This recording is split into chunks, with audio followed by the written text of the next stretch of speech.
sa isa't isa. Darito po ang report. Nakararaan, unang nagtaling puso sina Vicente at Teresita. Pero sa selebrasyon ng kanilang golden wedding anniversary, may kilig pa rin sina lolo at lola na animoy magnobyang ikakasal pa lang. Aminado sina mahalan. Yung respeto sa bawat isa. Kaya naman kahit ilang unos pa ang dinaanan, wala silang hindi nalampasan.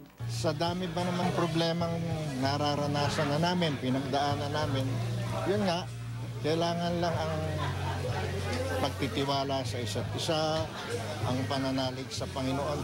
Ayon sa marriage counselor na nakausap ng GMA News, may pag-ibig man, iba yung pagsisika pa rin ang kailangan para mapanatili ang magandang relasyon ng mag-asawa. Bukod sa paunang adjustment, karaniwan din daw na dumaraan sa 70-year itch ang mag-asawa. That's where there's competition in the marriage. Either I'm better than you, I'm supposed to be this, and you're not like that. And there's a lot of blaming, there's a lot of complaining.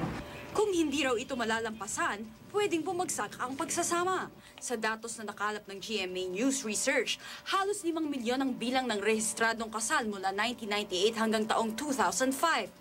Pero sa SWS survey noong 2003, 36% ang naniniwalang divorce ang solusyon sa isang problemadong pagsasama. Mas mataas ito kumpara noong 2001 kung saan 29% lang ang may gusto ng divorce. Pero sa pagtatanong ng GMA News sa ilang couples, marami pa rin magsing-irog na true love is forever ang battle cry. Gusto ko maging mag-golden anniversary. Kaya po ba yun? Kayang-kaya. Huwag lang siya maglolo ko eh. Get married talaga forever, di ba? Para sa Unang Balita, Rosetti Rivera reporting.